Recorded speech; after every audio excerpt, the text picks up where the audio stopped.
gente dar início à nossa 29ª roda de conversa. Vou passar a palavra para o Pedro. Boa tarde aí a todas as pessoas presentes, bem-vindos, os nossos convidados de vários lugares aí do Brasil.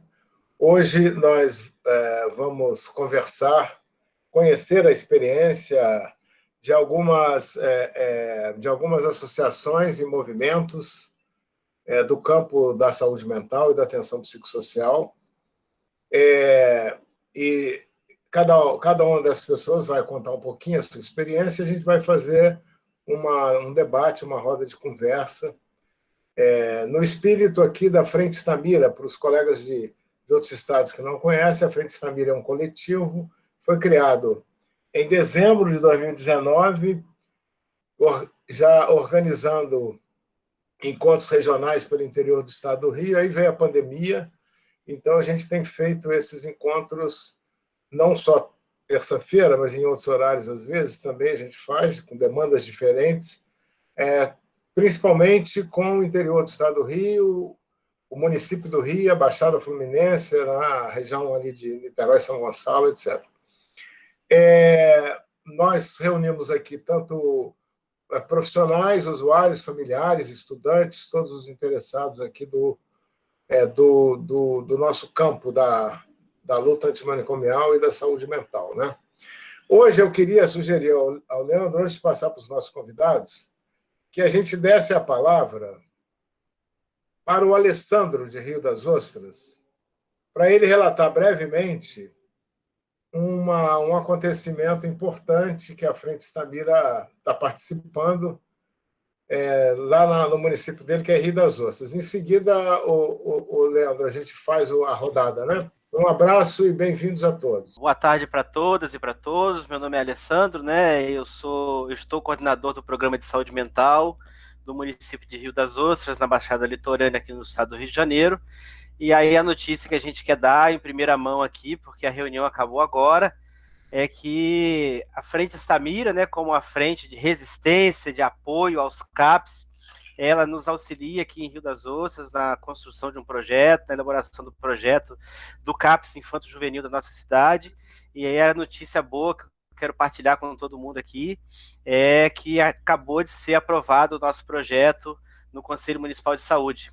É o pé na porta que a gente está nesse enfrentamento em tempo de pandemia, conseguindo aí a conquista da aprovação. A gente está com os processos para compra do imóvel, compra de equipamento, material.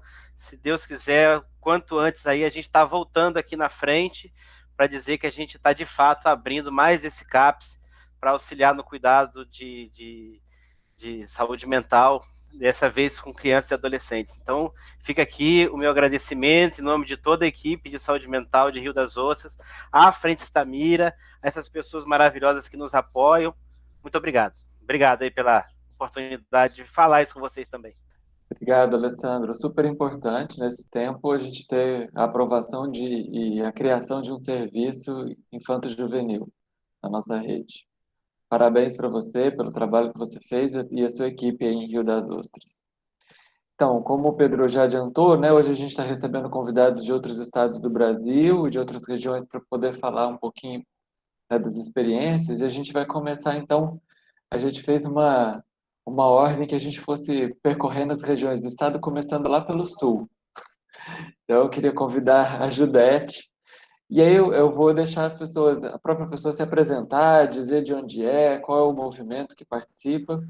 Então, eu vou passar a palavra para a Judete Ferrari. Obrigado, Judete. Eu que agradeço, Leandro, um abraço ao Pedro, a todas e todos vocês que estão aqui.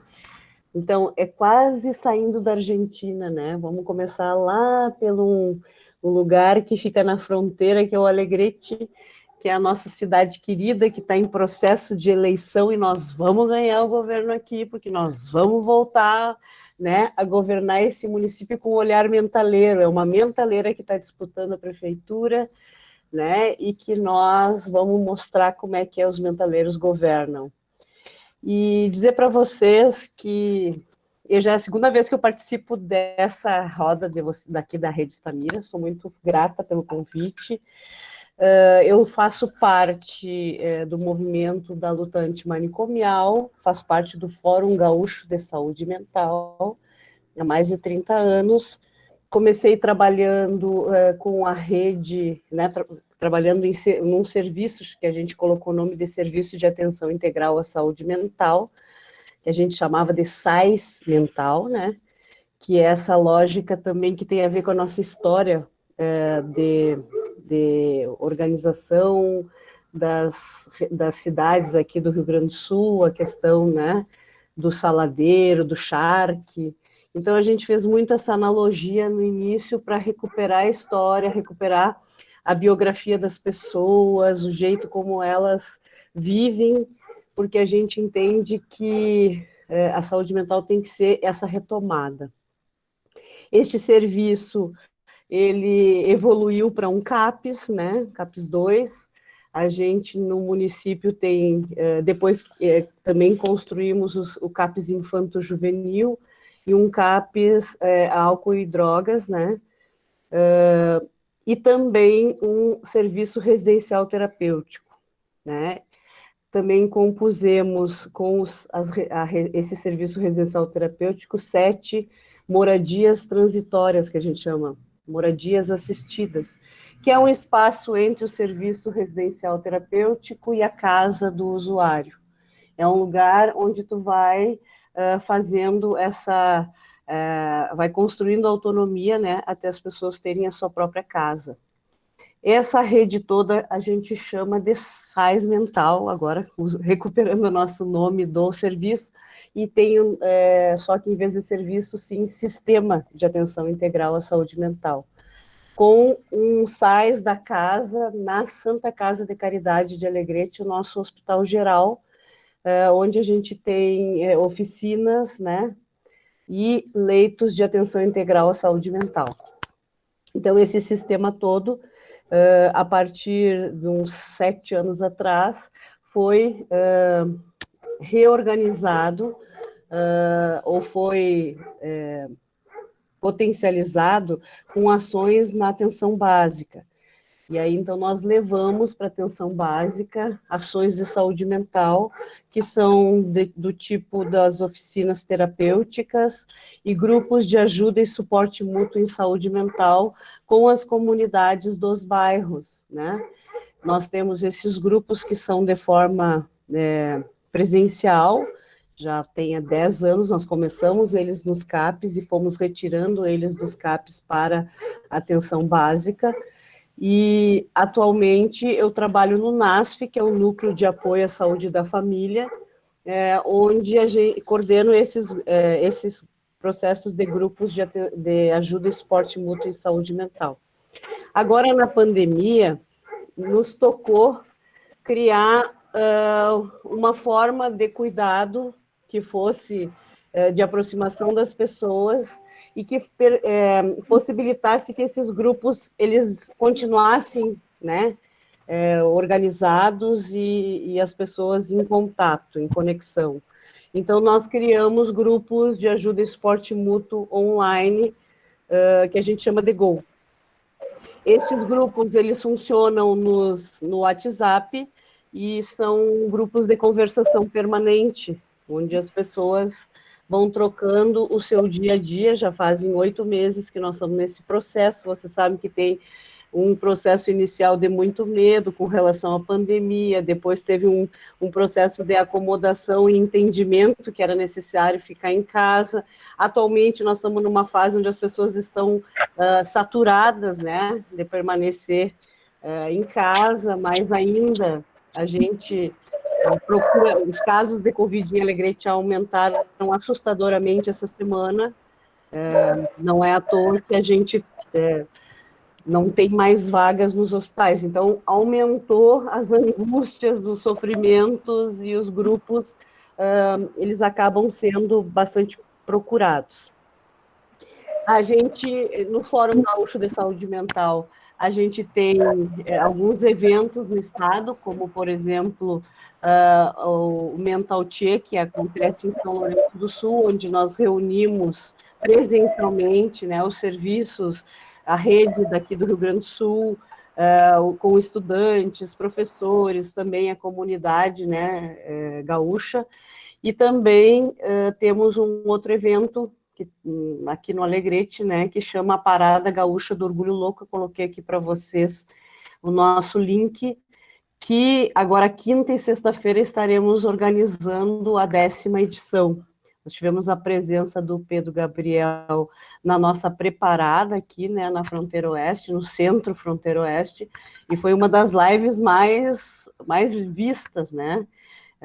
Aumentou 340% nossos acessos na página da parada, Pedro. Vai ter que voltar para atividades conosco. E aí, então, esse ano, a parada ela vai ser... Como é um evento eminentemente presencial, a parada. A gente vai para a rua, né? Leva as ideias da reforma psiquiátrica para a rua, afirma, né, o cuidado em liberdade, diz que loucura não se prende, faz um movimento para que as pessoas entendam e participem desse universo construído por nosso sistema. Mas, ao mesmo tempo, vamos até as instituições e pautamos a saúde mental na instituição, seja da saúde, seja da educação, seja da assistência social. O ano passado, como foi a 9ª, a gente fez uma brincadeira de discutir se as cidades estavam preparadas para acolher os idosos, como é que era a relação com os nonos e as nonas, né? Então, a gente está sempre fazendo um link da temática da saúde mental com esse aspecto intersetorial, esse aspecto, né, de juntar a população do campo e da cidade. Eu esqueci de colocar para vocês que nós temos uma proposta, um projeto aqui, que é da saúde mental no campo. Aqui em Alegrete é o segundo município em maior território, né, do país, e no Rio Grande do Sul nós somos o maior em extensão territorial. Então, é uma região de muita zona rural. O nosso subdistrito mais longo tem 100 quilômetros da sede. É quase um outro município. Então, a gestão da saúde mental, ela ficou muito focada na questão da cidade, e a gente, quando teve no governo, há 8 anos atrás, a gente construiu um trabalho móvel, que a gente chama de Van Maluco e Beleza, né, onde a gente levava para a zona rural os nossos usuários que fizeram formação, como cabeleireiros, como, né, pedicure, manicure, depiladores, fazem barba, e a gente levava essa oferta para a zona rural, para as escolas rurais, né, onde vinham os pais dos alunos que participavam dos eventos, e o nosso foco era ofertar essa questão do embelezamento, mas chegar ao afeto. E o que a gente identificou? Que todo mundo que vai a um cabeleireiro, um barbeiro, senta na cadeira e começa a falar da vida. E isso acontecia também com os nossos usuários. Então, a gente fez uma formação permanente com eles, e especialmente assim, de como fazer essas escutas, e encaminhava essas pessoas para os grupos de ajuda e suporte mútuo que a gente também fazia nas comunidades rurais. Esse projeto foi um projeto que mexeu com o poder, né, instituído de quem cuida e de quem recebe o atendimento. Ele foi desorganizado por essa gestão que está aí, e a gente, então, está com muita fé de que vai voltar com não só uma van, mas 3 vans, ofertando não só cabelo e beleza, mas nós vamos ofertar também artesanato. Vamos botar os artesãos ali dentro, vamos levar para reconverter as forças das pessoas que vivem no campo, porque elas não têm oferta de vida e inclusão, elas acabam tendo que voltar para as cidades. É uma população que circula muito nas regiões, não cria limo, como diria minha avó, e a gente precisa, então, recuperar isso.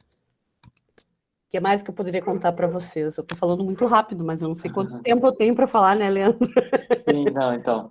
Eu acho que a gente tinha pensado 10 minutos, como eu tinha te falado, mas acho que a gente pode Eu seguro aqui e abro depois numa próxima, então. A gente vai, a roda, a gente vai, outras pessoas vão chegando para falar. Mas eu acho que eu gostaria de destacar, né, isso do aumento de casos, né, nesse momento em que a gente tem aí uma preocupação muito grande. A informação eu considero importante, que traz consequências importantes aí no nosso trabalho. Então, eu vou passar a palavra para o Antônio Moreira, lá de São Paulo, do estado de São Paulo, da cidade de Campinas. Boa tarde a todos, obrigado pelo convite. Eu gostei muito de receber esse convite, veio para mim através do Despatologiza, né, da Cida Moisés, que sugeriu meu nome. Eu sou militante do Despatologiza.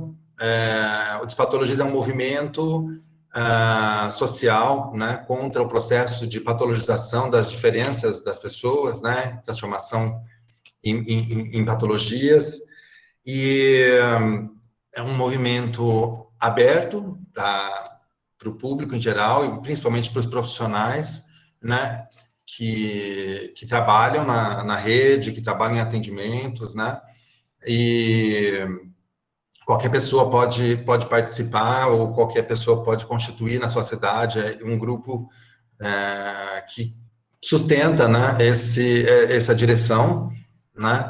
Agora, nesse processo da pandemia, a gente tinha vários eventos, né, que estavam sendo programados, e aí a gente não pôde realizar nenhum, então nós começamos uma série de lives, né, começamos com Paulo Amarantes, para falar sobre a questão da despatologização, e vieram vários outros, acho que várias pessoas falando sobre a questão da educação, a patologização, os efeitos da Covid no processo da educação, essa questão de volta às aulas ou não. Então, a gente fez uma série de lives e estamos continuando, temos uma agora na próxima quinta-feira, né? Eu queria falar também, assim, o Despatologiza é um movimento que me tocou bastante. Eu entrei no Despatologiza não há muito tempo, já participava de eventos, né?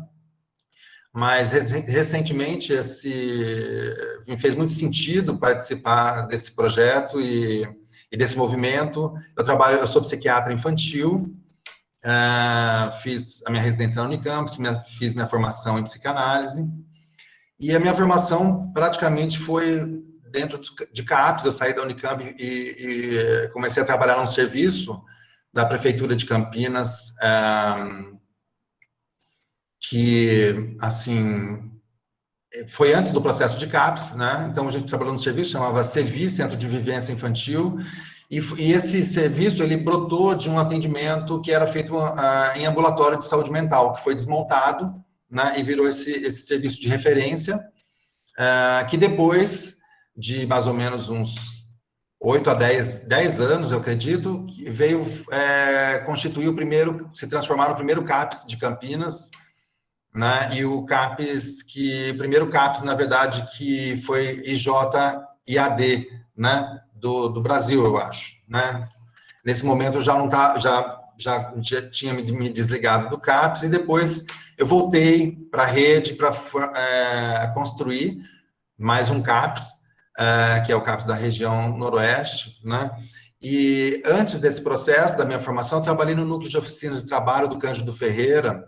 O Cândido Ferreira, aqui em Campinas, é um serviço de saúde que foi responsável pela implementação da política de saúde mental na cidade, né? E que produziu todos os serviços a maioria dos serviços que existem hoje, né? E, então, eu acabei participando desse processo e fiquei muito, assim, lisonjeado de participar desse encontro hoje, pelo propósito que vocês têm, de como vocês surgiram, né, aqui com a questão emanada das dificuldades dos CAPs, né.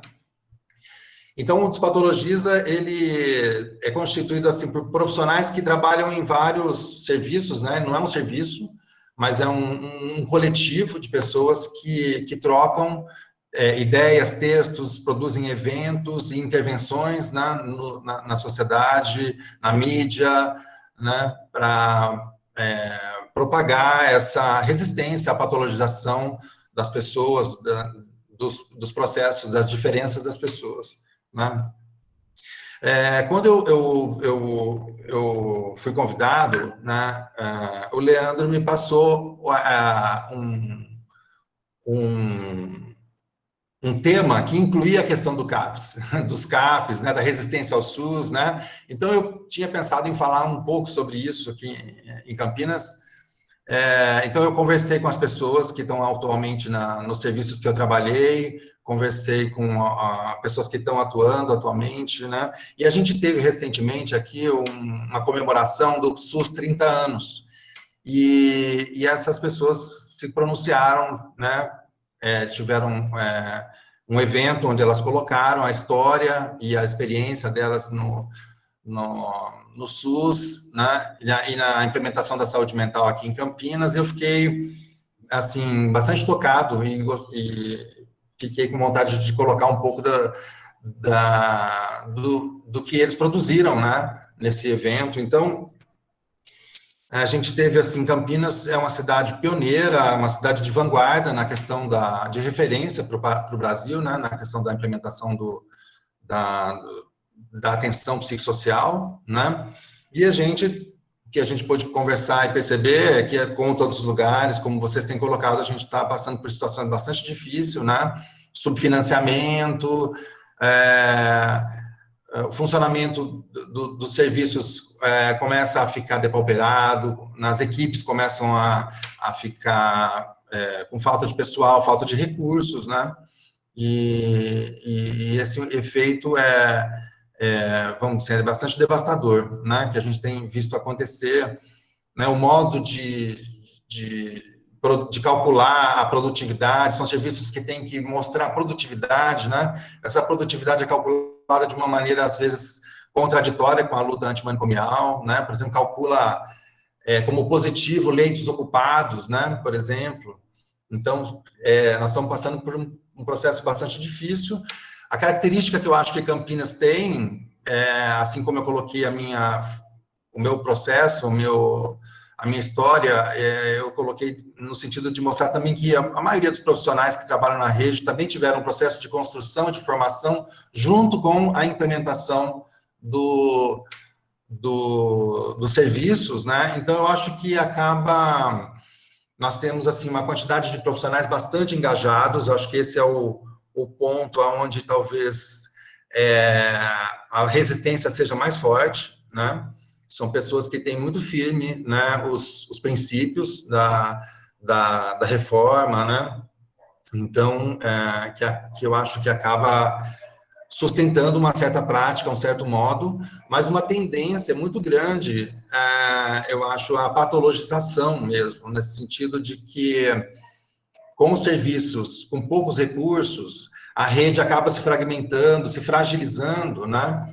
E a gente vê um processo de apego, das pessoas começarem a fazer uso dos diagnósticos, né? Foi uma coisa que foi levantada, fazer uso da lógica médica para poder lidar com as urgências, lidar com o aumento de casos, com a redução de recursos, né?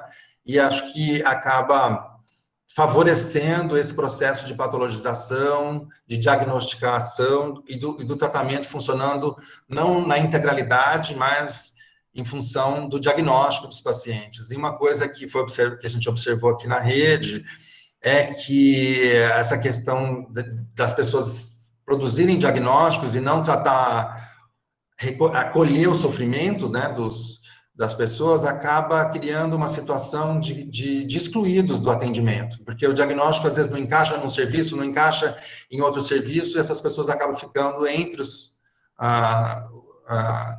atendimentos, entre as possibilidades de atendimento, principalmente os casos que não são tão graves, né, e acaba sofrendo mais esse efeito de patologização. Eu também trabalho no MAPAI, em Várzea Paulista. Eu vou falar rapidamente para vocês, é um serviço que atende SUS, né, e que compõe com a rede esses atendimentos, né, mas uma situação muito difícil, né, o CAPS atualmente lá, ele é composto por 2 pessoas, né, isso já faz algum tempo, né, então a gente vê, assim, como que a rede está totalmente ali fragmentada.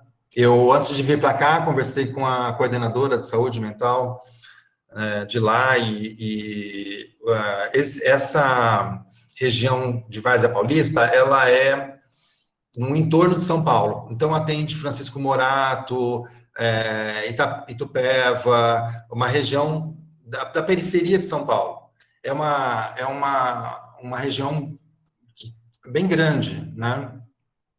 E a gente tem, assim, eu acho que os municípios menores, comparando com Campinas, acaba não tendo uma rede ou uma estrutura onde o laço de trabalho, o modo de trabalho se mantém, né? Então, acho que esses serviços, eles estão sofrendo bastante, né?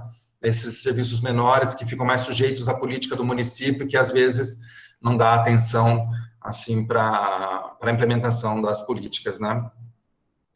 Enfim, acho que foi essa comemoração que houve aqui em Campinas, de 30 anos do SUS, foi um momento super importante de levantar todo esse processo de construção e também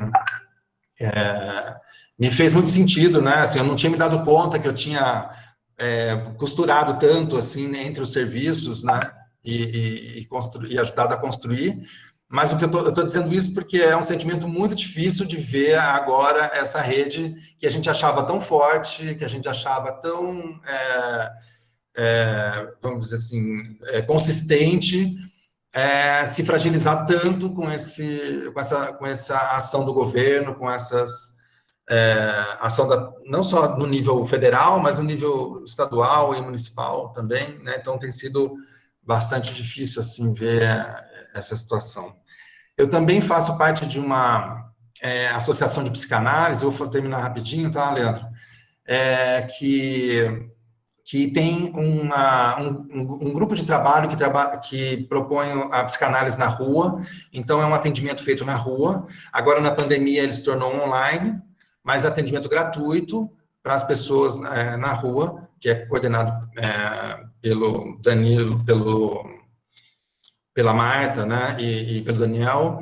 Então, assim, eu acho que são movimentos também no sentido de resistir, né, da gente levar isso para funcionar na rua, e lógico que a gente ganha muito com isso. E um outro aspecto da Associação de Psicanálise, da TIQ, é um grupo que chama Rede Psicanálise e Saúde Mental Pública, né, que é um grupo que trabalha com as pessoas que trazem as questões da rede para serem discutidas e aquecidas, vamos dizer, dentro do serviço, né? Então, acho que é isso. Depois a gente pode conversar se sobrou aí alguma questão, tá bom? Eu gostaria de agradecer novamente e parabenizar pelo movimento de vocês, tá bom? Obrigado. A gente que agradece, Antônio.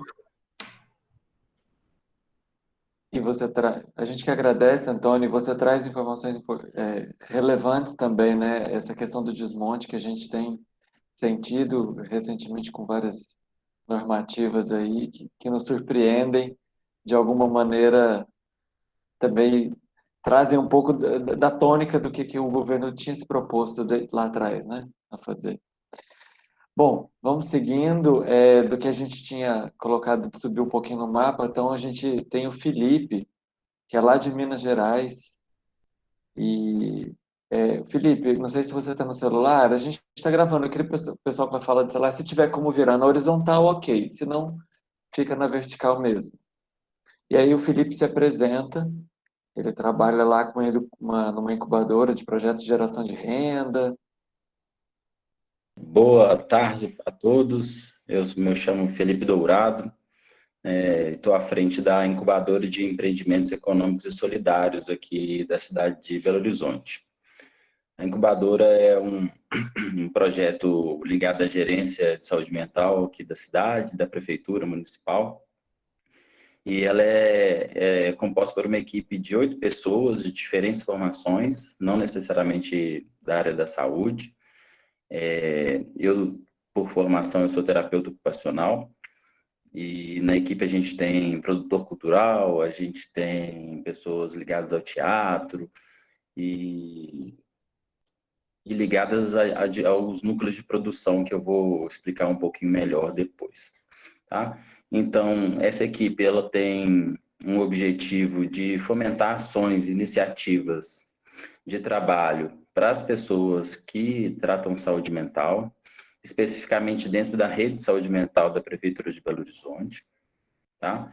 E a gente assiste, né, um grande projeto, que é o projeto da Suricato, oferecendo suporte técnico, tá?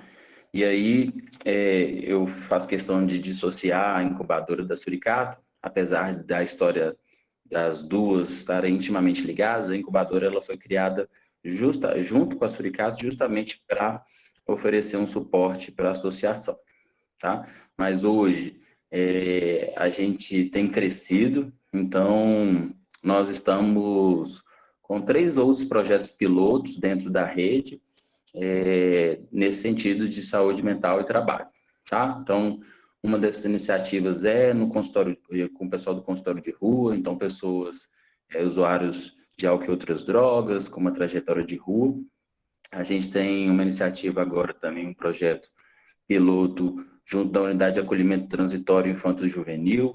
Então, a gente acredita que existe uma lacuna aí para esses jovens, adultos que vão completar 18 anos, e aí essa transição, né, entre criança, adolescente, adulto, e como que eles vão se inserir, né, na comunidade, e o trabalho é um ponto importante, e também uma iniciativa junto ao CIAM, que é um centro integrado que acolhe mulheres em vulnerabilidade que sofreram violência aqui na cidade de BH.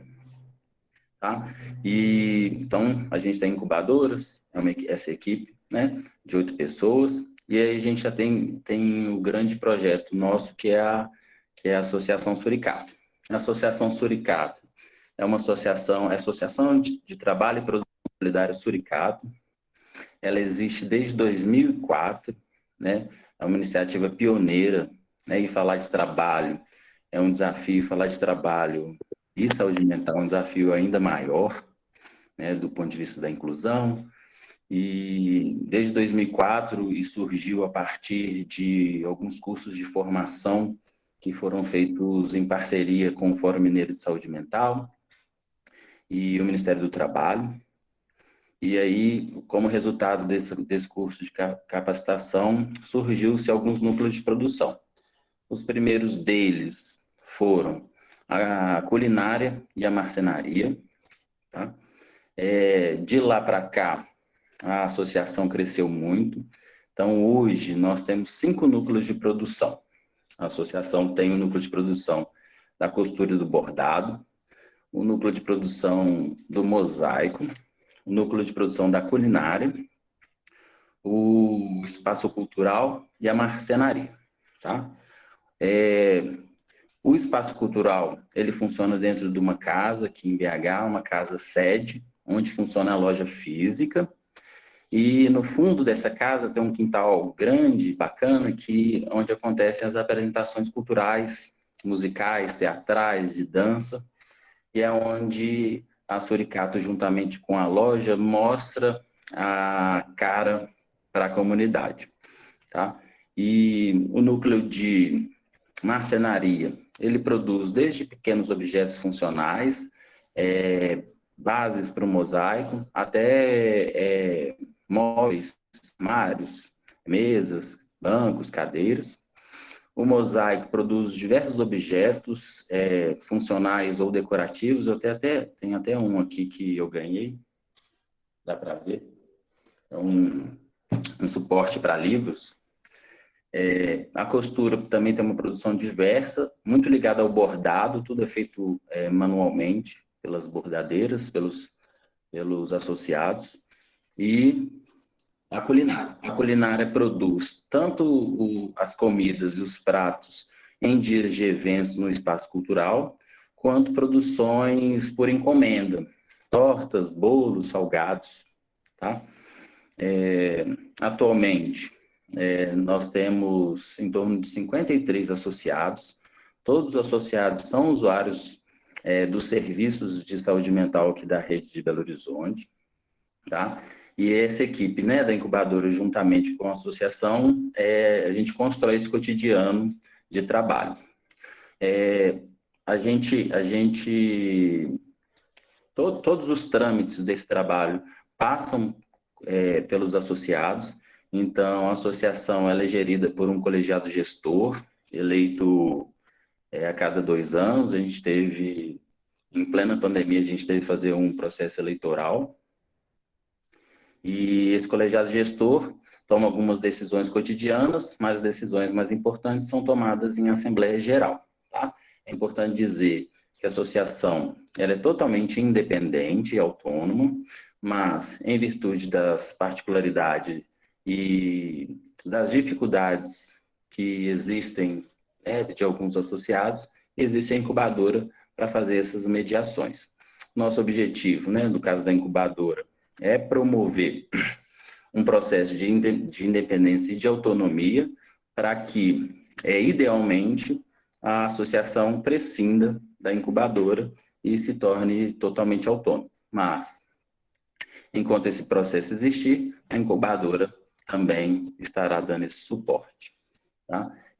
As produções, elas são vendidas na loja física, e também através das redes sociais. Aí eu aproveito para divulgar as redes sociais da associação, no Instagram, Associação Suricato, e no Facebook, Associação Suricato.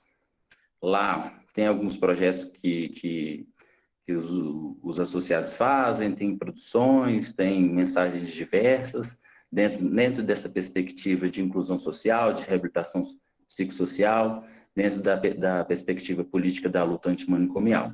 Tá? Que quando a gente pensa no trabalho, né, em si, a gente busca um trabalho nos moldes da economia solidária, né, a gente pensa no trabalho no conceito ampliado e não no trabalho como fazeção, que é alienador, né? Então a gente pensa no trabalho como significado, que traz sentimento de pertencimento, e que esses associados participem desse processo ressignificando a própria vida, né? E trazendo esse sentimento de pertencer a algum lugar. E é muito bacana, porque a gente percebe o quanto que eles se sentem capazes, e a gente percebe também o quanto que a comunidade, as pessoas que estão em volta, também percebem eles como capazes. Deixa eu pensar. Acho que resumidamente é isso, né? Aí eu esclareço mais depois que a gente abrir para o debate. Obrigado, Felipe. Eu acho que super importante destacar, né, as iniciativas de geração de trabalho, renda e cultura, como essa da Suricato. Eu acho que isso que você trouxe aqui, né, no finalzinho, né, falando que isso cria significado e dá um sentimento de pertencimento, isso é promoção de saúde mental, né? Então, eu acho que muito, muito importante o trabalho que vocês fazem. Muito obrigado por compartilhar com a gente. Pessoal, eu coloquei aqui no bate-papo que se alguém quiser fazer algum comentário ou pergunta, já pode ir se inscrevendo no chat. E talvez eu vou aproveitar rapidinho, ô Felipe. A Sueli perguntou se os profissionais são voluntários. Rapidamente, existe um processo de entrada para a associação. Primeiro, alguns critérios, dentre eles que esteja inserido na rede de assistência saúde mental da cidade de Belo Horizonte, e aqueles que se interessam e têm o desejo e vontade entram com um processo de capacitação para o trabalho nos diferentes cargos e possibilidades que existem dentro da associação. Depois eles iniciam como trabalhador colaborador, e após 1 ano, se permanecer, ele entra oficialmente como associado. Obrigado. Vamos seguir, então, subindo ali para a Bahia, na Associação Metamorfose Ambulante. A gente tem a Elisleide aí com a gente. Obrigado, Elisleide. Seja bem-vinda. Olá, boa tarde a todos. Eu quero agradecer ao convite de Pedro Gabriel, né? Eu sou Elisleide Bonfim, eu sou militante da luta antimanicomial desde 2009, né? Sou usuária de serviço de saúde mental há 24 anos. Também sou profissional de saúde, sou técnica de enfermagem e sou ex-presidente da AMIA, né, que é a Associação Metamorfose Ambulante, uma associação de usuários e familiares de saúde mental do estado da Bahia. foi uma idealização de profissionais que viram a possibilidade de nós, usuários, vivermos normalmente com essa sociedade, né? A gente milita aqui na Bahia, né? Ocupando os espaços, assim, Marcos Vinícius nos orientou, nos criou, né? Nos fortaleceu. Marcos Vinícius, um psicólogo mineiro, que a Bahia adotou ele como filho, e ele fez um grande trabalho aqui na Bahia, infelizmente ele foi assassinado, e hoje a gente vive, né, nós nos reunimos toda quarta-feira na Casa Gerar, que é uma casa de economia solidária e geração de renda, só que com a pandemia a gente está conseguindo se rearticular pelas redes sociais. Eu sou ex-presidente, acabei de sair da presidência da AMEA, agora estou atuando como membro e apoiadora do movimento, né? E é um movimento forte aqui na Bahia, nós usuários temos um empoderamento muito grande, né? A gente já assumiu que a gente é sujeito de direito, não objeto de estudo, por isso a gente tem mudado muito a nossa realidade. A luta aqui é muito forte, né? A gente tem uma comissão municipal, uma prefeitura municipal, né? Um mandato municipal da direita muito difícil, que não dialoga com a saúde mental. Então, assim, a gente não tem uma rede de atenção psicossocial completa. Salvador é uma das capitais que tem mais dificuldade em dispositivos de cuidado. Então, a gente faz muito mesmo grupos de ajuda mútua, né, para se manter bem.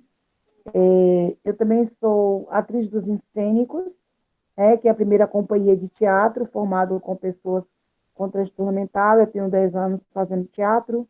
Agora estou fazendo o Holocausto Brasileiro, que é uma proposta de trabalho com inclusão social como atriz profissional, e acabei de ganhar o prêmio Braskem de Teatro, que é o maior prêmio da história da Bahia, aonde vai ficar marcado na luta antimanicomial, que eu represento, né? Milhões de pessoas que não conseguiram sair do manicômio, e eu, depois de 7 internamentos psiquiátricos, consegui acabar de conquistar esse prêmio, que é um prêmio que representa mais de 60 mil pessoas que morreram lá no Barbacena, né? Eu estou muito, muito feliz com esse prêmio. Também sou militante do Papo de Mulher, que é um grupo feminista de mulheres antimanicomiais, mulheres com transtorno mental e apoiadoras, né? Faço parte da comunidade de fala, que é um grupo de palestrantes, foi capacitado por usuários dos Estados Unidos, Richard, né? E faço parte também do coletivo baiano da luta antimanicomial. É o coletivo baiano que, a partir da morte de Marcos, rearticulou-se com vários coletivos, e a nossa luta aqui na Bahia é muito grande, porque o retrocesso é muito grande a nível nacional, e a gente tem lutado muito, né? Nos fortalecido com a política, né? Nós temos a Ladilce, que é a nossa vereadora aqui na Bahia, que apoia a saúde mental. Então, a gente vive lutando a longas penas para nos manter bem, já que o serviço de saúde mental, os profissionais não são capacitados, né? A rede, agora eu vou criar um projeto, eu estou fazendo minha autobiografia, eu vou lançar o ano que vem, né?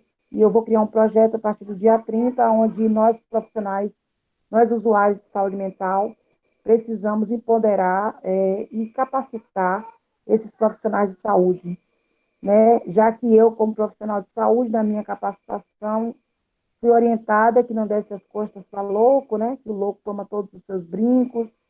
Então, agora eu quero dar a oportunidade da rede de saúde mental ser capacitada por nós, usuários. A gente precisa dizer como é que é essa extensão desse cuidado.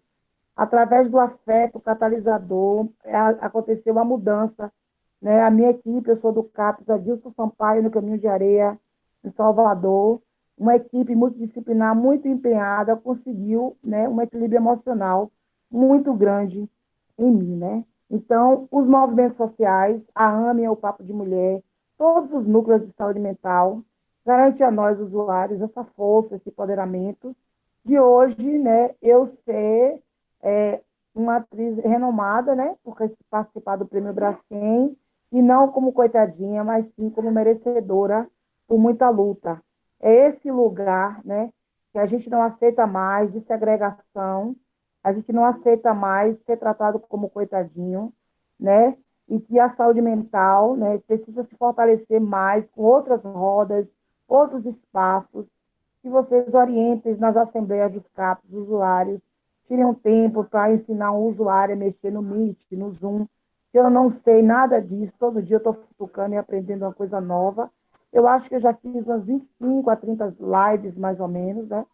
E estou disponível a estar aberta a conversações, a diálogos, porque eu acho que o importante da luta antimanicomial é a troca de saberes. A gente não pode jamais achar que um sabe mais do que o outro, todos nós sabemos iguais, né? Então, essa é a minha contribuição. É muito importante que vocês vejam e se coloquem no lugar do usuário de saúde mental, porque até então, quando profissional, eu nunca me imaginei nesse lugar e passei por 2 depressões pós-parto, depois de muito sofrimento, no qual vocês vão me acompanhar no lançamento do meu livro, onde eu conto a minha história. Vocês vão entender que de médico louco todo mundo tem um pouco, médico louco, em qualquer hora a gente pode estar caindo no adoecimento psíquico, né? E o autocuidado hoje é a minha bandeira dentro da luta. Eu sou muito exigente comigo mesmo para me manter tranquila nessa sociedade estigmatizante e preconceituosa. E, por favor, não chamem Bolsonaro de louco, porque ele é um perverso, tá bom? Muito obrigada. Leide, muito obrigado. Os comentários aqui no chat foram de parabéns, potência pura, empoderamento, maravilhosa. Parabéns pelo seu trabalho, pelo tudo que você representa aí na Bahia. Pessoal, se Obrigada. alguém quiser algum comentário ou outra pergunta para a Leide, vamos colocando aqui, a gente vai inscrever, não sou eu que vou falando, a gente vai abrindo para as pessoas também falarem aqui na roda. E dando seguimento, a gente vai lá para o Rio Grande do Norte, com o pessoal do Coletivo Plural, que está aqui representado pela Priscila. A Priscila é psicóloga, né, trabalha lá em Rio Grande do Norte, pesquisadora. Oi, gente. Boa Olá, tarde a Priscila. todos. Primeiro eu queria parabenizar a fala dessa moça tão potente da Bahia que falou. Que linda sua fala. É com essas palavras que a gente segue respirando, sem deixar ninguém para trás. Obrigada. Então, vou apresentar a Plural. É um pouquinho, viu, gente? Porque a Plural é grande. Ela funciona no Rio Grande do Norte, em Natal. Mais precisamente, ela é um projeto de extensão que precisou virar um projeto de extensão da Universidade Federal do Rio Grande do Norte. Mas ela nasce antes de se tornar projeto de extensão, né, para dar viabilidade a questões institucionais. A Plural ela é formada por usuários, estudantes da UFRN, profissionais. Ela é formada por muitas, assim, é plural mesmo. Ela também acontece não só nas dependências da UFRN, os encontros às sextas-feiras, como em qualquer lugar da rede que a gente sentir e os usuários entenderem que precisa ser ocupado, né, de forma de direito que temos. Então, todos, de maneira voluntária, os profissionais, são apoiadores da Plural. Ela é composta por muitas pessoas da Rede de Saúde Mental do Rio Grande do Norte. E é isso, ela, pela coordenação da professora Ana Karenina, do Departamento de Psicologia da Universidade Federal do Rio Grande do Norte, ela não é registrada ainda. Ainda lutamos para que ela tenha um registro para, né, a fim de ganhos mesmo, institucionais e poder concorrer. Mas a Plural não é só feita de estudantes de psicologia e de profissionais da área de psicologia, é formada por jornalistas, por biólogos, por estudantes de filosofia, por filósofos. Ela se forma e é formada por muitos. É um trabalho que tem como norte sempre o cuidado em liberdade. A luta antimanicomial, ela move nossos afetos, nossas ações, nossos carinhos. E o que mais que eu posso falar sobre a Plural? Eu estou na Plural desde a minha graduação, no finalzinho, quando conheci o Mário Alberto, que eu não sei se quem está aqui conhece, mas ele era muito conhecido, não está mais entre nós em corpo, mas juntou muita gente em torno da luta antimanicomial. E é isso, assim. Eu agradeço o convite. Mais uma vez, é muito importante para mim, enquanto profissional recém-formada. Eu estou na Plural da graduação, no finalzinho, mas assim, hoje sou profissional e tenho certeza que sou uma profissional inacabada e um pouquinho melhor enquanto ser humano, pelas questões que eu sinto e vivo dentro da Plural, né?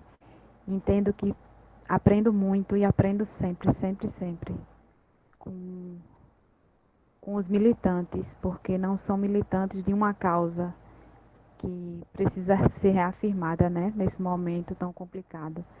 São militantes da vida, são militantes de tudo, assim. E eu agradeço muito o espaço, levar um pouquinho, falar um pouquinho do que a Plural representa na minha vida para tantas pessoas, assim. É uma forma de... Eu tenho muito respeito pelo caminho dos que hoje estou aqui não representando, porque o direito de fala é o direito de fala. E não podemos e nem devemos, enquanto profissional, falar pelo outro. Não, quem fala pelo outro é outro. A gente se olha e se respeita. E é isso. Eu vou desligar um pouquinho a minha câmera porque eu Tá estou no bem. trabalho e aí fica ruim as pessoas passando. Viu? Tá bem, Priscila. Excelente. Parabéns pelo trabalho de vocês aí na Plural. Obrigado por compartilhar com a gente. Parabéns, parabéns, minha linda. Vamos então passar lá para o último, que é o nosso convidado, lá do Pará, o Pedro, do movimento da luta antimanicomial. Oi, gente, boa noite. Meu nome é Pedro Júnior, eu sou assistente social, sou trabalhador da rede de atenção psicossocial e também da rede de atenção básica aqui em Belém.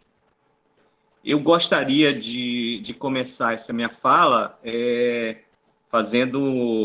ofertando para a Leide, que fez uma fala histórica, né, representativa de tudo que a gente faz em torno da luta antimanicomial, né? E a Leide, quando fala do seu sucesso, né, enquanto atriz, ela está falando de uma caminhada de luta, né? E que ela sabe muito bem o que isso significa. E também a Leide também não esteve só nesse processo, né? Então, eu gostaria de iniciar aqui e deixar para a Leide, para todos nós que estamos aqui, um poema muito rápido, né, que eu fiz, chamado Coletivo. Então, vejo no coletivo, toco no coletivo, luto no coletivo, grito no coletivo. Viva a luta antimanicomial! Ecos do coletivo me alcançam. Vivo como em leituras que abrem caminhos às críticas, como páginas que ficam marcadas por tempos. Quando reabertas, fazem brotar ideias, decisões, desejos. Revoluções que me fazem ver, tocar, lutar, gritar. Viva a atriz Leide! Que lindeza, viu? Quero retribuir com a canção no final, viu? Bom, Leide, uma oferta de luta para você, né? Para todos que estamos aqui. E nós só estamos nesse movimento, né, porque nós temos uma identidade nele, né, que nos vincula por alguma questão, né? ou a questão profissional, ou a própria vivência com os sofrimentos, né, os variados tipos de sofrimento, ou a nossa condição de gestores diante de um serviço, de pesquisadores, de estudiosos, né? Fiz em 2005 e 2015 uma pesquisa no CAPES, onde eu trabalhava, que eu estudei os cuidados familiares de pessoas que têm esquizofrenia, né? E sou uma pessoa diferente a partir desse processo de escuta, né? Então, escutar quem sofre e indicar possibilidades de ressignificação, de formas de superação desse processo é algo assim importantíssimo, né? Eu acho que ele também está nesse contexto do movimento da luta, né? O processo de escuta, né? Ele é importante nesse processo da luta antimanicomial. Eu sou do movimento da luta antimanicomial, da executiva estadual do MLA, somos vinculados à Renila, né? Somos 3 pessoas que estão compondo a executiva, a Esther, na verdade 3 assistentes sociais que estão compondo a executiva, né? Trabalhadores, e também 2 usuários. E aqui nós estamos no movimento de nos inserirmos nesse debate político. Nós consideramos que é importante que a gente possa se inserir, né, nesse processo, né? Mas um debate político que vai ao encontro de um pensamento que fortalece a trajetória do movimento da luta antimanicomial. Então, vale a pena estar nesse processo se a gente contribuir com quem vai contribuir com o fortalecimento da luta antimanicomial. Então, nós propusemos a um candidato do campo da esquerda, né, do Edmilson Rodrigues, que foi o candidato que implantou em 97, de 97 a 2004, toda a rede de atenção psicossocial no município de Belém, né? E dentro de uma concepção antimanicomial. Então, ele volta a ser, 16 anos depois disso, né, a ser candidato à Prefeitura de Belém, e também a gente passa a olhar aos 16 anos atrás e ver o que se consolidou e o que não se consolidou. A gente percebe que há muito menos consolidação dessa rede formada naquela época, né? Uma rede baseada nos princípios da reforma, do movimento da luta antimanicomial. Por exemplo, os CAPs na época eram chamados de casa, tá? Então, era casa mental do adulto, casa mental da criança, casa AD, álcool e outras drogas, e casa mental de mosqueiro. Foram 4 estruturas que foram criadas lá em 97. Tá? Hoje, de novo, nessa estrutura municipal que está instalada aqui em Belém, nós só temos mais uma UA, que acolhe somente homens, de preferência homens, não acolhe mulheres, né? E 3 equipes de consultório na rua, né? Então, a gente não pode pautar a luta antimanicomial sem deixar, né, de se inserir nesse processo eleitoral que está em curso. É claro que a gente tem consciência que a gente não precisa perder nossa identidade, né? Mas nós temos também firmeza de onde nós estamos pisando, né? Do que isso significa. Então, nós propusemos para o programa de governo, todas as nossas propostas foram aceitas, né? E estão sendo divulgadas pelo candidato. Isso nos dá uma certa tranquilidade, sabendo que, caso se consolide, nós teremos uma gestão que vai fortalecer a política municipal de saúde mental, né? Mas também a gente não pode esquecer, e todos aqui estão falando já, que nós vivemos sob um processo de ameaça, né? Uma ameaça que alcança a política de saúde mental, mas principalmente o SUS. Hoje, se vocês acompanharam, né, o Ministério da Saúde publicou uma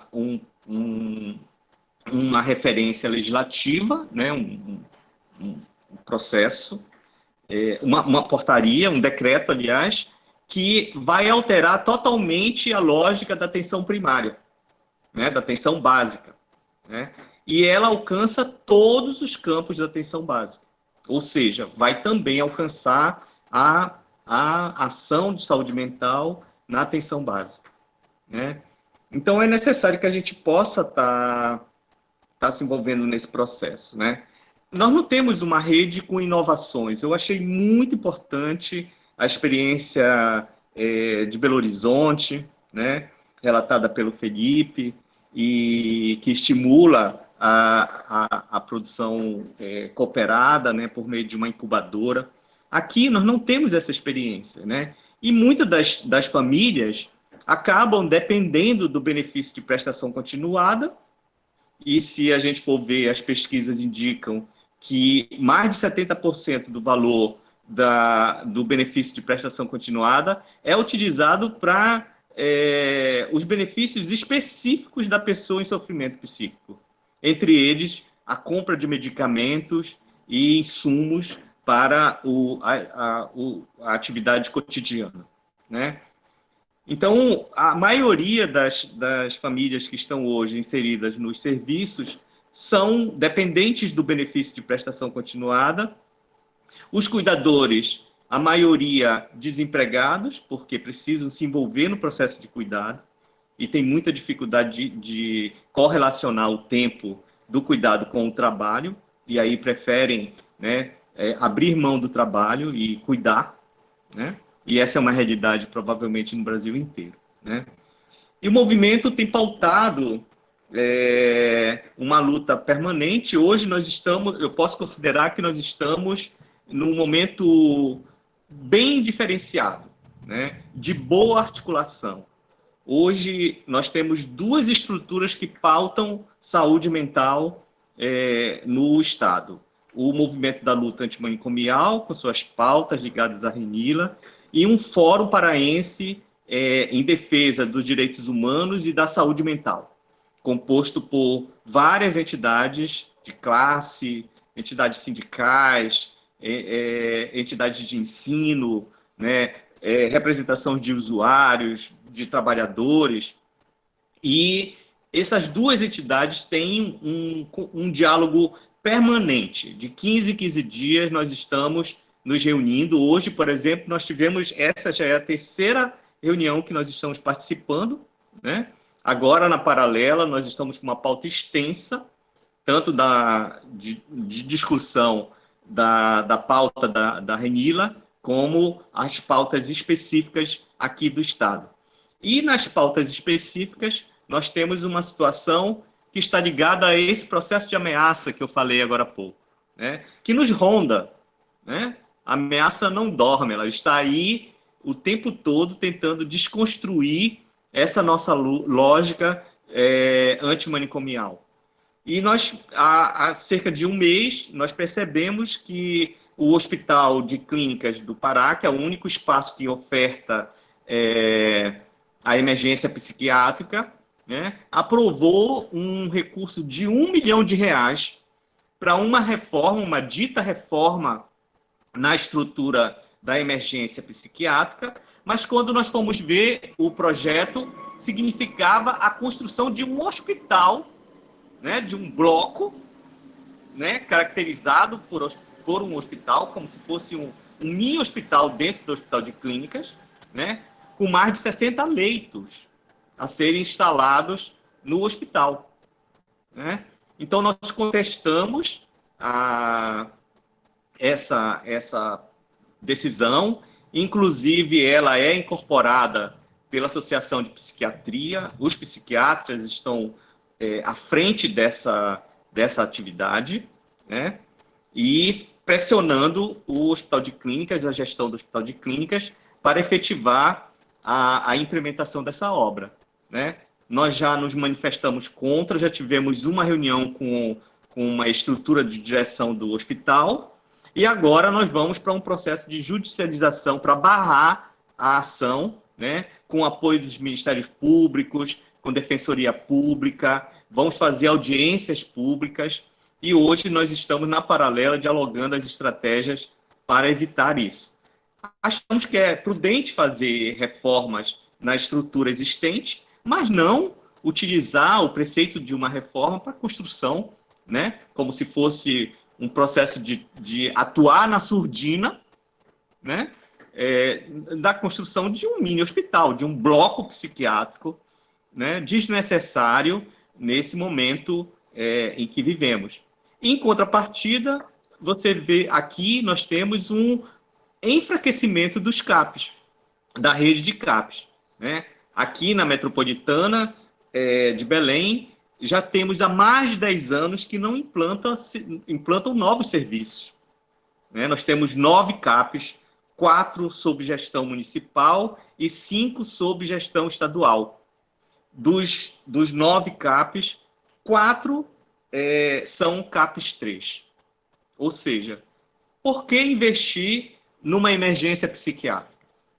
Por que inverter essa lógica, né? E não investir nas estruturas dos CAPs? Qualificar os demais CAPs para que se transformem em CAPs 3. Todos têm estrutura para isso, né? Então, no município, por exemplo, sob gestão municipal, nós só temos um CAPs 3. Um CAPs 3. Esses outros 3 são sob gestão estadual.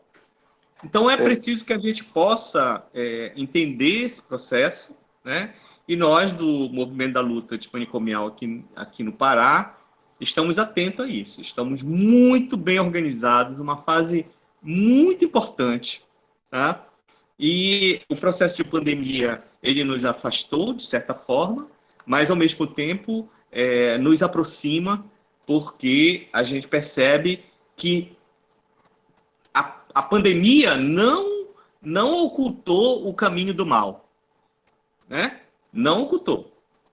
O caminho do mal que eu falo é o caminho do manicômio, né? As práticas, as atitudes, os processos, as intenções de gestão, elas estão mais do que nunca emergentes, né?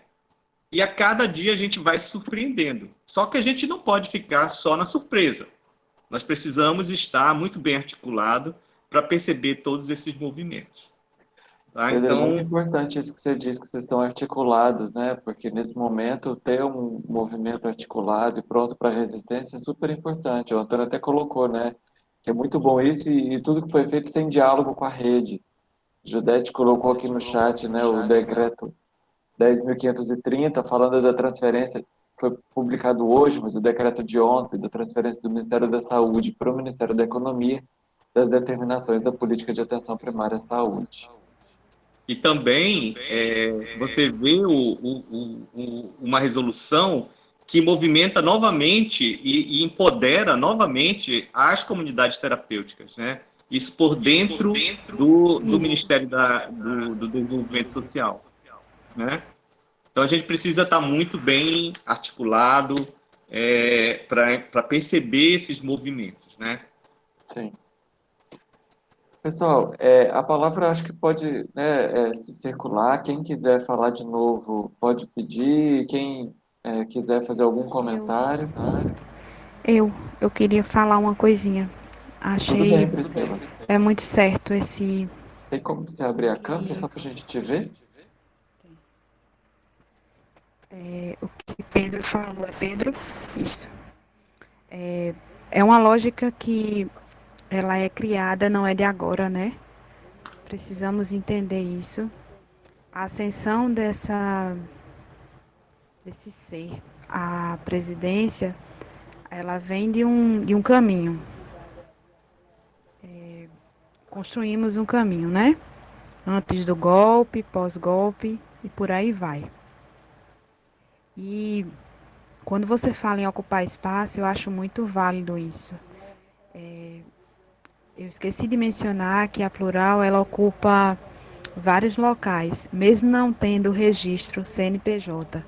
Hoje temos uma cadeira no Comitê de Combate à Tortura do Rio Grande do Norte, temos também assento no do Conselho Municipal de Saúde, de drogas.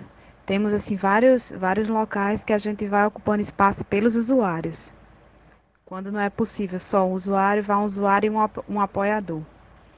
E nesse sentido, temos assim pessoas ligadas à Plural e que estão em comunidades terapêuticas, assim, que a gente não tem pé para chegar e quebrar essa lógica, né, manicomial, que hoje em dia eu entendo a comunidade terapêutica como um manicômio contemporâneo.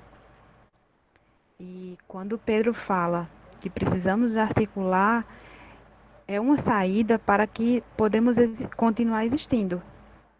Não temos outra saída. As comunidades terapêuticas, elas estão sendo financiadas pelo governo federal e de uma forma assim muito rápida. Não estão esperando autorizações assim, estão funcionando a todo vapor e ocupando e ganhando muito espaço.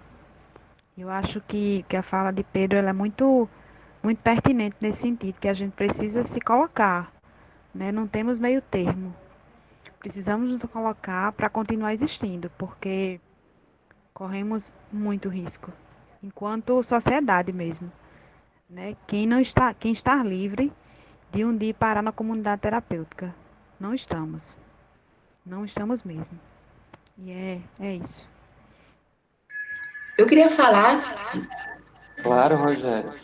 Rogéria Barbosa, usuária do Cabo de Neuza Santos Souza, aqui do Rio de Janeiro, né? Tô adorando ver aqui a galera aqui, muita gente galera que tá de peso aqui que eu não conheci, que eu tava com saudades, né? De ver. Eu queria falar da importância, né, da participação dos usuários de saúde mental nesses espaços, né? A primeira vez que eu consigo entrar em contato com vocês hoje, né? Por causa que a minha vida está bastante corrida, né? E a importância de a gente estar em outros espaços também, ocupando como usuário de saúde mental, em outros espaços. Eu, por exemplo, daqui 20 horas, eu vou ter 8 horas, né? Eu vou ter uma live, né, de escrita criativa com a Ilane Marcelina, que não tem nada a ver com saúde mental, mas eu me coloquei diante deles como cidadã, né? Sem saúde mental no meio, né? Por exemplo, eu estou surtada, né? E só de saber que a gente, mesmo com a gente, no surto que a gente tem, a gente está passando por um surto desse, como eu estou passando, eu estar podendo estar falando com vocês com clareza, entendeu? A importância, eu queria confirmar a importância dos CAPs, gente, a importância do CAPs. A gente tem que se unir e dizer não ao manicômio. Eu sou integrante da luta de manicomial desde o começo, desde lá de 1998, eu acompanho, e eu estou observando quantos espaços nós perdemos. O último encontro que nós tivemos de lá em Bauru, o CAPES Neuza foi a primeira vez, né? O CAPES Neuza é um CAPES novo, tem 4 anos, né? E nós podemos estar lá em São Paulo de um jeito... fomos guerreiros, por causa que as instalações eram horríveis, eram como essa comunidade terapêutica, né? Várias caminhas, né? Várias caminhas sem ventilador, sem circulação, e nós tivemos que ali botar a voz para frente e falar assim, nós não vamos ficar aqui desse jeito. Então, surgiu o ventilador, surgiu ventilação, e nós conseguimos passar os 4 dias lá em Bauru, 4 ou 3, se eu não me engano. Então, a importância que eu estou falando da continuidade e o fortalecimento da saúde mental quanto CAPES, entendeu? Realmente, nós estamos necessitando, por exemplo, na Zona Oeste, nós não temos CAPES 24 horas. E a necessidade que nós temos que ter um CAPES na área Oeste para a gente firmar esses usuários que precisam, né, de um momento de estar dentro do CAPES 24 horas. Então, esses usuários são levados para manicômios e são jogados no manicômios, né? E pensar que essa arcaico, essas coisas não acontecem mais, esse tipo de loucura não acontece mais, essa violência não acontece mais, nós estamos pensando errado. que essa violência está dentro do hospital psiquiátrico ainda. Então, eu falo com o Antônio, com a família, com a Priscila, com o Luiz, com o Pedro, eu Zileide, com a Priscila, com a Júnia, entendeu? A gente não pode desistir, entendeu? Por isso que eu procuro estar nesse espaço, eu entrei agora, eu voltei, né, no Bispo do Rosário, no Polo, Ateliê Gaia, né? Eu voltei a ocupar esse espaço, porque eu acho a importância dos usuários nesses espaços que a gente tem que ocupar como sociedade. Nós temos os centros de convivência, mínimo de usuários de saúde mental, dos CAPs, que participaram do Secoso, né, que vocês conhecem Secoso. É muito difícil estar chamando esses usuários para ocupar esses espaços. Então, a importância que tem dos gestores é levar isso para a comunidade deles, como no usuário e o familiar também. Entendeu? Não dá para separar o usuário do familiar e o técnico. Eu acho que essa equipe, esse trio, tem que acontecer o tempo todo, entendeu? Então, eu estou falando aqui agora como uma representante do Neuza, né? Do Neuza, o Bernardo deve estar trabalhando agora, né? Ele não está aqui presente, mas a importância da gente estar ocupando esse espaço e essa oportunidade de a gente estar aqui podendo falar com vocês. Obrigado, Rogério. É super importante assim, você poder trazer um pouquinho aí do Secoso, Centro Cultural da Zona Oeste, do seu depoimento. Obrigado. A Thelma, acho que é Thelma, né? Está como humor de Thelma. Diz que precisa falar, pode falar também. E eu ia dizer, Carlos Henrique, lá de Macaé, Sueli sugeriu que você falasse um pouquinho sobre a Associação Aspas, que vocês participam aí. Mas enquanto isso, passa para a Thelma.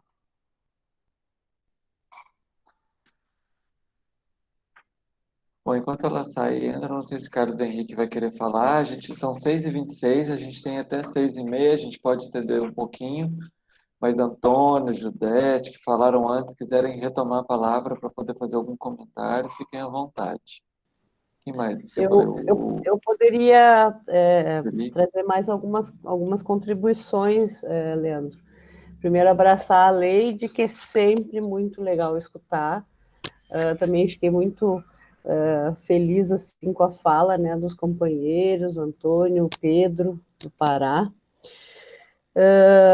Da nossa companheira aí, que falou agora há pouco, que é importante essa questão de ocupar espaços.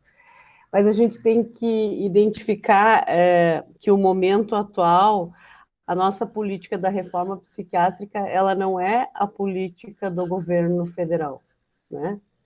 Ela é uma política de Estado, porque ela tem uma lei, ela está consolidada com a nossa luta, com nossas mobilizações, mas ela não é uma política de governo. Então, acho que nosso trabalho vai ter que ser de que se cumpra a Constituição, né? De que se cumpra as normativas, defendendo toda a nossa história, né? Isso que fizeram com o deputado Padilha, que a Associação Médica, né? O Conselho de Medicina fez com o deputado Padilha, querendo cercear o direito do deputado de se manifestar e trazer a sua opinião, né, sobre os temas da sociedade. Isso a gente não pode fazer de conta que não está acontecendo, a gente tem que enxergar que é um perfil autoritário, é um perfil, né, que vai contra a democracia. E a saúde mental, ela foi criada e construída a partir dessa luta pela democracia. A gente consolidou o SUS e a saúde mental nessa seara, né? Isso que deste decreto que foi publicado, ele é uma afronta, né? Porque essa é a lógica que eles tentaram implementar durante a pandemia, querendo criar a polêmica se essa questão era sanitária ou era de emprego, de geração de emprego, econômica, e gerou assim um descrédito também por parte da população com relação às medidas de proteção, e hoje nós estamos vendo aí o que a gente está assistindo nos nossos municípios, que é um abandono total das medidas sanitárias, né? E as pessoas ficam cada vez mais expostas à Covid. Então, assim, nós temos que nos preparar, né? Na minha opinião, a gente tem que começar a mobilizar, lutar pela nossa conferência, né? A quinta conferência, e aí, assim, ela com os moldes intersetorial, né? E essa questão do que o hospital psiquiátrico dentro da RAPS é uma aberração. O hospital psiquiátrico não é rede de atenção psicossocial, nunca foi e nunca será. É uma medida de internação fechada e nós sabemos que não é isso que a gente defendeu e a gente tem que afirmar permanentemente isso, né? Denunciar a questão das comunidades terapêuticas e denunciar a Associação de Psiquiatria que está querendo, né, ocupar um espaço no Ministério da Saúde, na questão da saúde mental, para trazer de volta um cenário que servia aos grandes hospitais, aos donos, né, dos hospitais, e a gente não vai aceitar isso de maneira nenhuma. Então, a sugestão é que a gente volte, fortaleça os controles sociais e que a gente volte à rua logo que possa. Enquanto isso, a gente vai fazer muitos fóruns aqui, né? Pelo Meet, pelo Zoom, por todos os nossos ferramentas virtuais, mas organizar a nossa base de conversa, né? A gente está propondo aí a parada, vamos ter 2 dias de debate intensivo. Vamos apresentar algumas iniciativas que foram se criando durante a pandemia, e eu sei que tem muitas iniciativas acontecendo no Brasil afora, então vamos propor encontros, vamos provocar encontros, para que a gente possa ir, como diz o Olívio Dutra, nosso ex-governador aqui no estado do Rio Grande do Sul, afinando a ferramenta, porque o embate é muito grande, mas nós estamos prontos para ele. Essa é a minha fala para vocês. Eu acho que a gente tem que confiar na construção que a gente fez. A gente não aprovou, não foi nos dado uma rede de atenção psicossocial, não foi nos dado uma lei. Você sabe o que a gente sofreu para aprovar uma lei. Então, nós não somos fracos. E quando a gente ouve uma fala da Slade, quando a gente ouve uma fala das companheiras aqui, a gente tem que ter a convicção do que a gente mexeu e o que a gente mexe, né, com esse processo. Gostaria de depois falar agora que eu consegui abrir. Vai lá, Théo. Ótimo. Vai, Teté.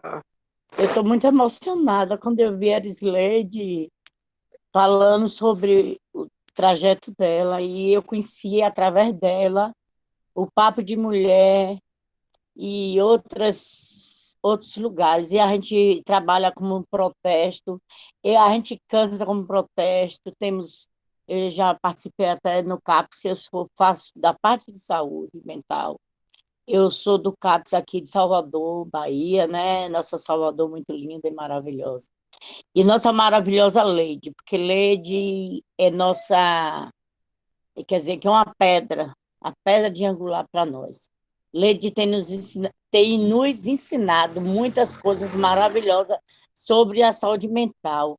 E o filme, aquele filme que eu esqueci, Nízia, né, da loucura, eu assisti aquele filme no cinema, nós todos se levantamos para bater palma. E eu amei, e foi muito lindo, lindo, lindo. Que coisa maravilhosa é a saúde mental. Hoje eu estou com a mente no lugar certo, porque eu perdi um filho, perdi não, que a gente não perde, que ele está aí esperando, que um dia ele vai se encontrar. Eu tenho um filho mais velho que se foi, aí eu só fiquei sabendo que eu tinha problema através dessa perca desse filho. Porque aí uma amiga minha chegou aqui e disse ao meu marido, precisa levar a Thelma, ela chama de mãe, mãe, tem que precisar levar mãe no médico, ela não está bem não. E quando ela me levou, eu abracei o CAPS assim, gente, que coisa mais linda.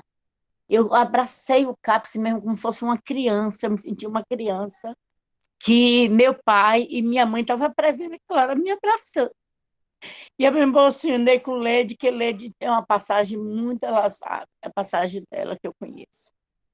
E eu sou muito grata a ela por também ter me mostrado esse projeto. Nós trabalhamos, eu sou da Papo de Mulheres mesmo, eu fiquei mais no Papo de Mulheres, e eu gosto porque nós mulheres nos organizamos e está crescendo, viu? As minhas amigas, tem um bocado de gente, eu quero, Tema, eu quero. Ruth está falando que é maravilhoso. Então, Leide nos ensina. Cada um de nós ensinamos um ao outro. Eu sou professora, me formei em magistério. Lecionei só 9 anos. Eu disse, não vou largar de ensinar, senão vou matar os alunos. Para não matar um por um. Todo mundo dá risada quando eu digo isso. Eu gosto muito desse trabalho, sabe por quê? Porque eu aprendi muita coisa que ninguém... Louco é todo mundo.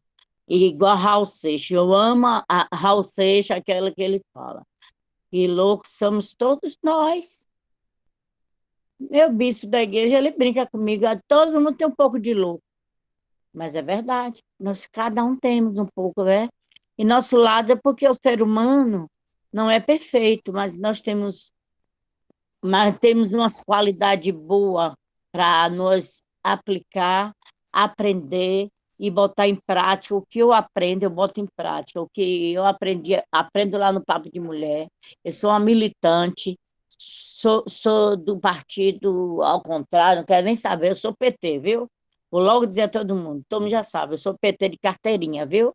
Meu filho brinca comigo, ele ama porque eu sou PT, que ele fez faculdade através do PT. Aí eu disse, quem é Haddad? Me explica ele, que me ensina tudo. Ele é auditor, viu?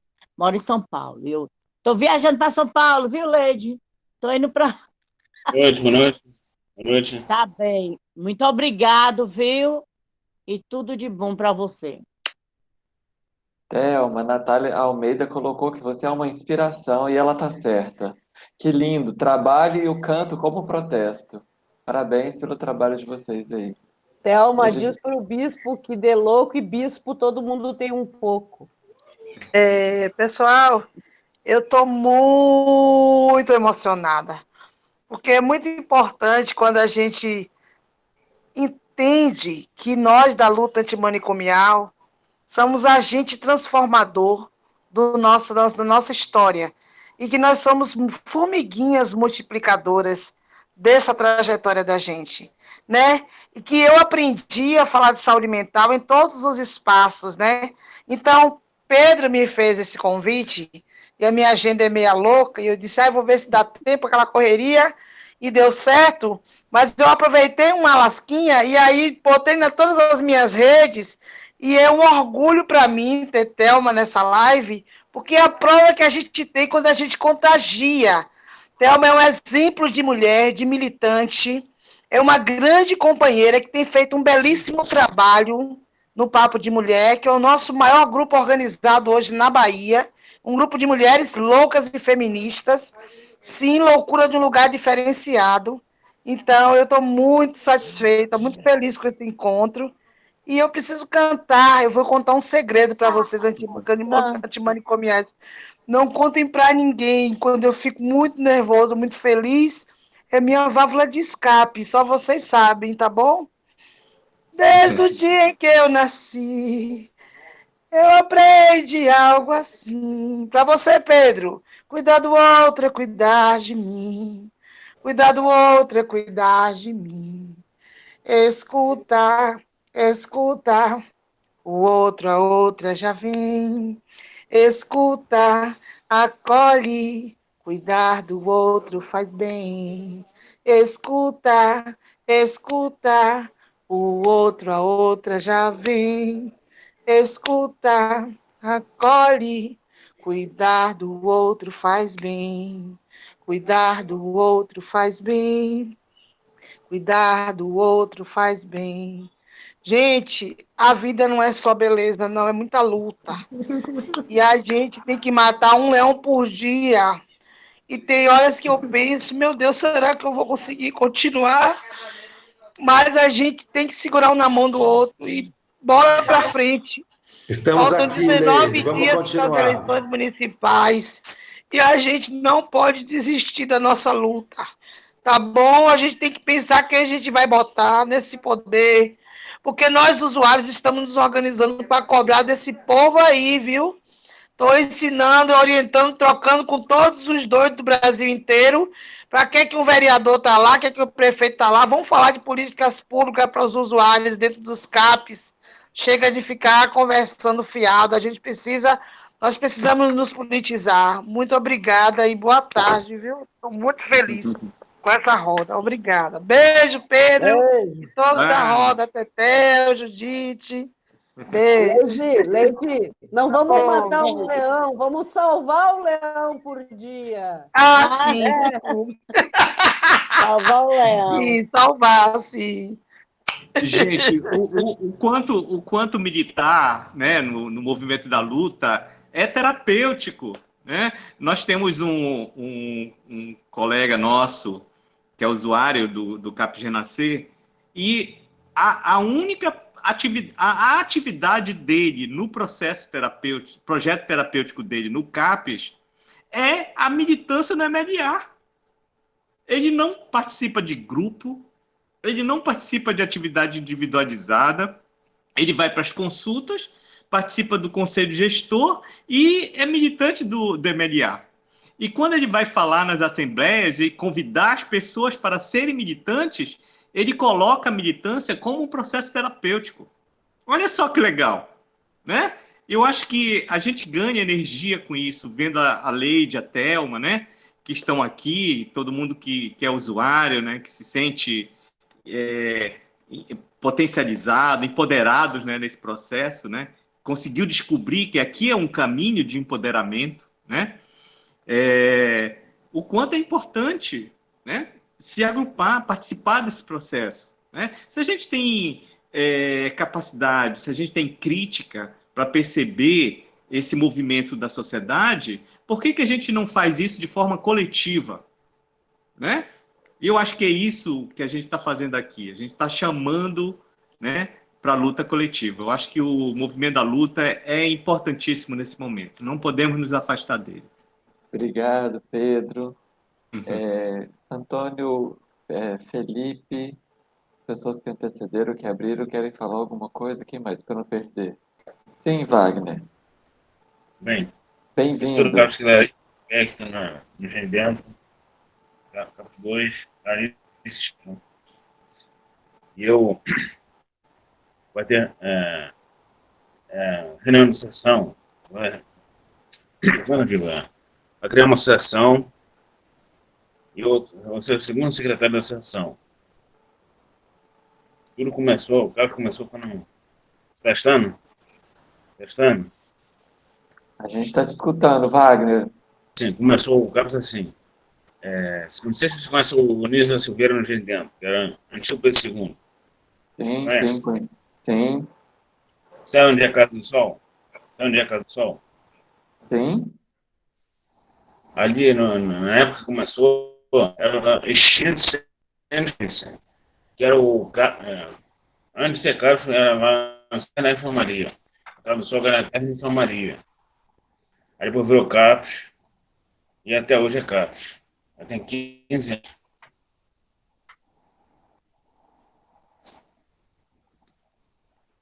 Sim, Wagner, você está falando ali do Hospital de Engenho de Dentro, onde trabalhou Nise da Silveira, que foi o que Thelma disse do que viu o filme, né?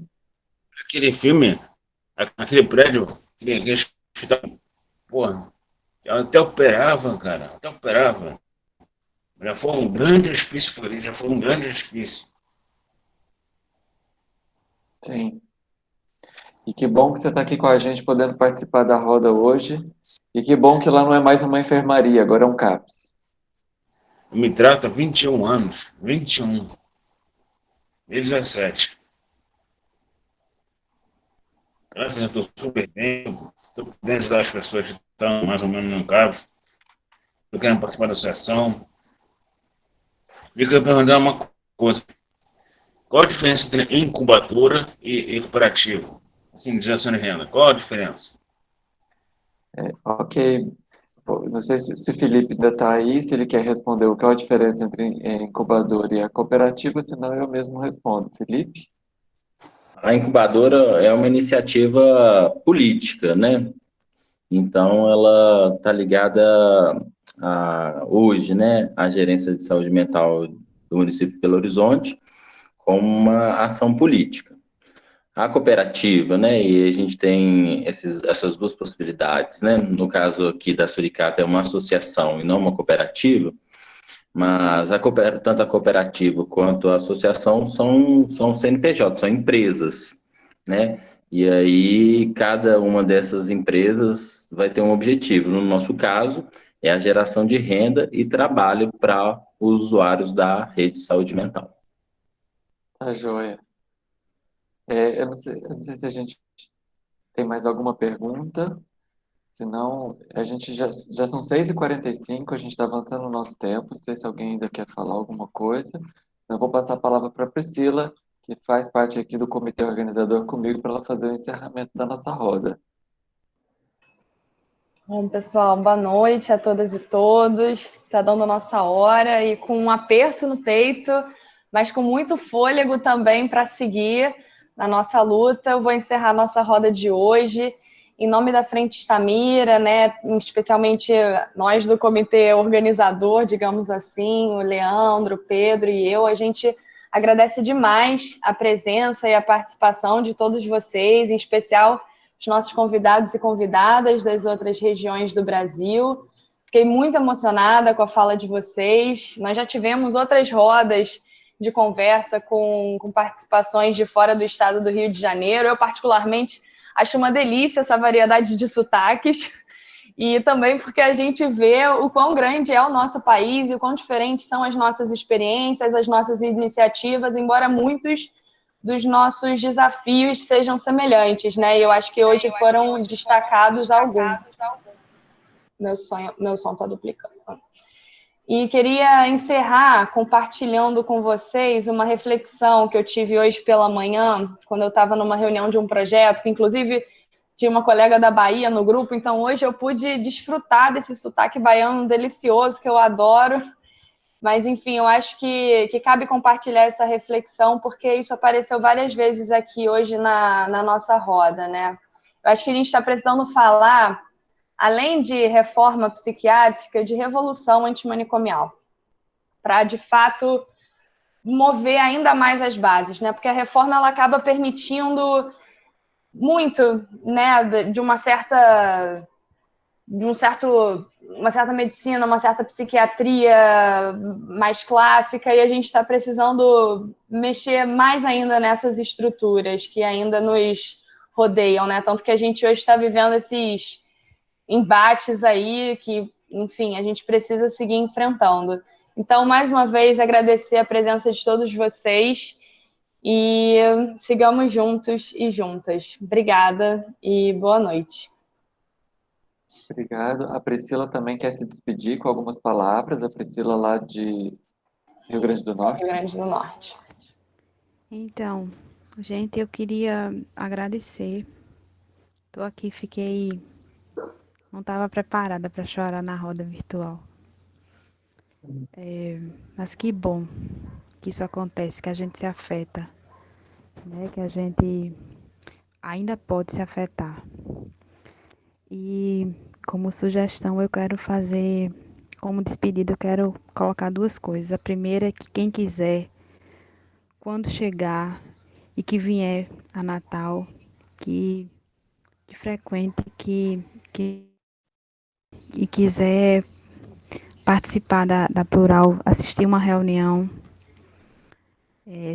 será muito bem-vindo. É uma rede de afeto que move a gente, que move a vida. E outra é que podemos ter espaço nas nossas loucuras. Basália foi muito feliz num livro que é um dos livros mais importantes da minha vida, enquanto aprendiz, e que serei sempre aprendiz, que A Loucura na Sala de Jantar, e que a gente, acho que todos conhecem. Se não conhecem, assim, procurem, que é um livro muito, muito especial. E eu quero dizer que a gente lute para ter espaço na sala de jantar, na casa toda. é um apelo mesmo.